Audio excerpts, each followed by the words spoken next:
Hello friends, आज की video आपके लिए बहुत इन्फॉर्मेटिव रहेगी जिसमें कुछ इम्पोर्टेंट जो अपडेट आए हैं उन पर मैं डिस्कस करूंगी। जैसे कि यूपी टीजीटी पीजीटी का न्यू वैकेंसी जो नोटिफिकेशन आएगा वो कब तक आएगा, और पुरानी नियमावली और नई नियमावली को लेकर जो बातें निकल कर आ रही हैं उस पर डिस्कस करूंगी। उसके बाद मैं टीजीटी का जो अभी कल रिजल्ट आया है उसमें इंग्लिश का रिजल्ट नहीं आया है, वो किस वजह से नहीं आया है वो डिस्कस करूंगी। और जीएस अगर इस एग्ज़ाम में आ रहा है तो उसे आप कहाँ से कवर करेंगे और कितने क्वेश्चंस उसमें आएंगे, मैं इस बात पर डिस्कस करूंगी। तो सबसे पहले मैं आपको बताती हूँ कि यूपी टीजीटी पीजीटी का जो न्यू नोटिफिकेशन है वो ये अपडेट निकल कर आ रही है कि आपका नेक्स्ट मंथ ये प्रोबेबली देखने को आपको मिलेगा। मिड ऑफ अगस्त तक ये विज्ञापन जो है वो आ जाएगा। आयोग की तरफ से यही लेटेस्ट अपडेट आ रही है। सेकंड बात ये करते हैं कि वैकेंसी तो आएगी, क्योंकि कुछ लोग ये कह रहे हैं कि वैकेंसी आएगी भी या नहीं आएगी। तो ये तो श्योर है कि वैकेंसी आएगी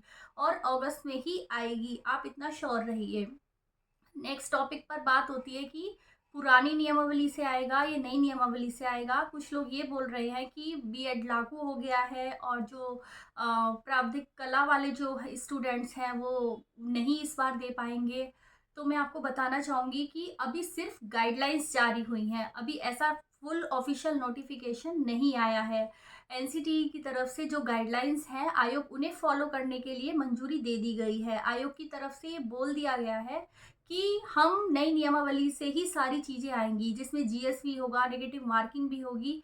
लेकिन ये सिर्फ बयान आया है, अभी तक ऑफिशियल चीज़ें नहीं आई हैं। आप ऑफिशियल किसे कह रहे हैं? ऑफिशियल आप उसे ही तो कहेंगे ना जब यूपी टीजीटी पीजीटी का न्यू नोटिफिकेशन आएगा वैकेंसी का। उसके साथ आपको पता चलेगा कि जो एसेंशियल एलिजिबिलिटी है वो क्या रखी गई है, उसे आप ऑफिशियल नोटिफिकेशन बोलेंगे ना। आप उसे बोलेंगे कि ऑफिशियल पता चल गया है।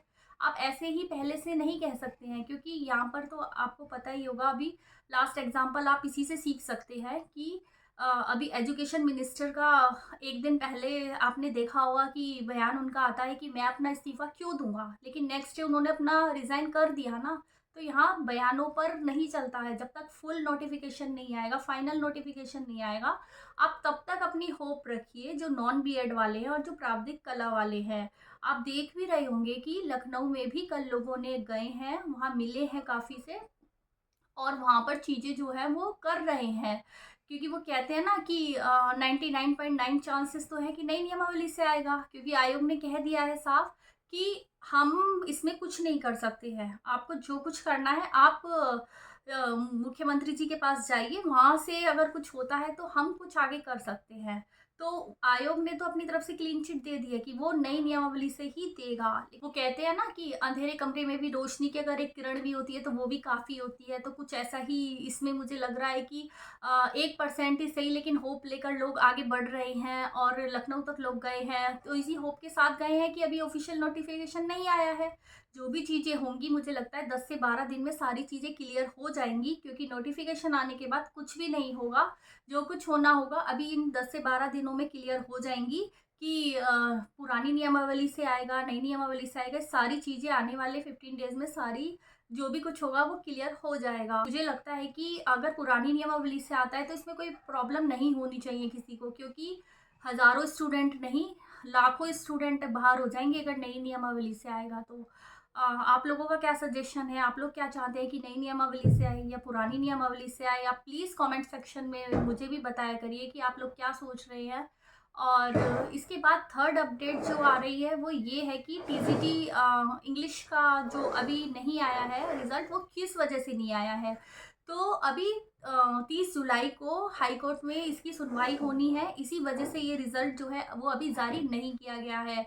ऐसा नहीं है कि आपका रिजल्ट रेडी नहीं है। जब इतने सब्जेक्ट का रिजल्ट आ चुका है और आपका डीवी भी हो चुका है ऑलरेडी, तो आपका रिजल्ट भी रेडी है। लेकिन आयोग मजबूर है इस चीज़ के लिए, क्योंकि वो पहले से रिजल्ट डिक्लेयर नहीं कर सकता।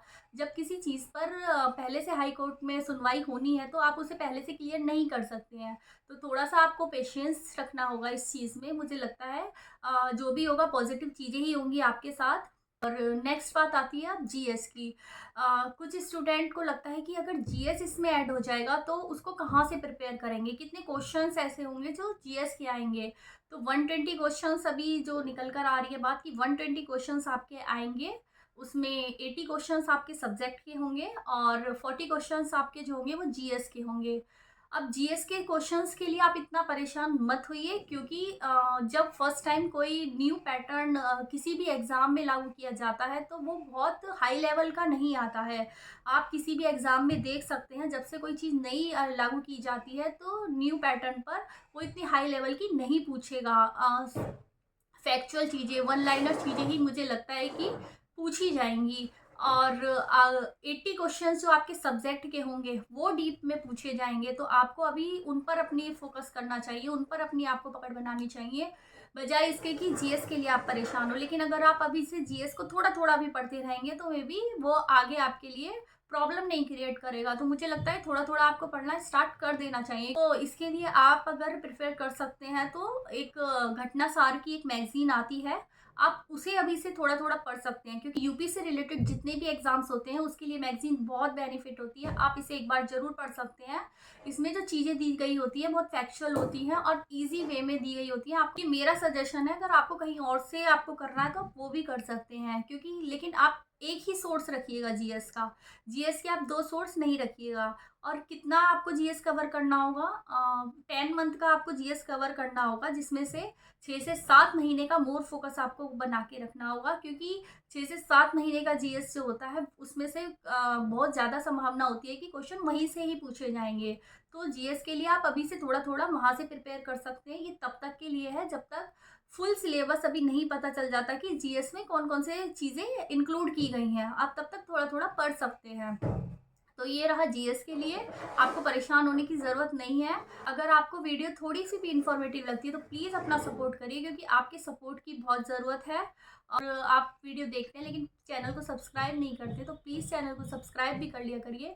आगे और ऐसी इन्फॉर्मेटिव वीडियो आपके लिए मैं लेकर आऊँगी। और नेक्स्ट वीडियो, आप पीवाईक्यू में बहुत कंफ्यूज हो रहे हैं, मुझे लगता है कि अगर आप इससे रिलेटेड चाहते हैं या फिर कोचिंग से रिलेटेड आपको कोई चीज़ पूछनी है। कुछ बच्चों ने पूछा था कि उन्हें टीजीटी हिंदी की कोचिंग कहाँ से करनी है। अगर आप इस चीज़ पर डिस्कस चाहते हैं, वो पूरा डीप में जानना चाहते हैं कि कोचिंग में आपको कौन कौन सी चीज़ें देखकर आपको लेनी चाहिए, कि कहाँ से लेनी चाहिए, अगर आप ये जानना चाहते हैं, या फिर पीवाईक्यू आपको कहाँ से कवर करने, कैसे पीवाईक्यू आपको पढ़ने, क्योंकि पीवाईक्यू पढ़ने का भी एक अलग ही तरीका होता है। अगर वो तरीका आपको नहीं पता है, अगर आप वो जानना चाहते हैं तो प्लीज़ कमेंट में बता देना। मैं उस पर भी आपको डेप्थ में पूरी डीपली मैं आपको एक्सप्लेन करना चाहूँगी, क्योंकि मैं चाहती हूँ कि मेरी अगर हेल्प से अगर आपकी थोड़ी सी भी हेल्प होती है तो मुझे बहुत अच्छा लगेगा। तो आज के लिए इतना ही, मिलते हैं नेक्स्ट वीडियो में, तब तक के लिए बाय।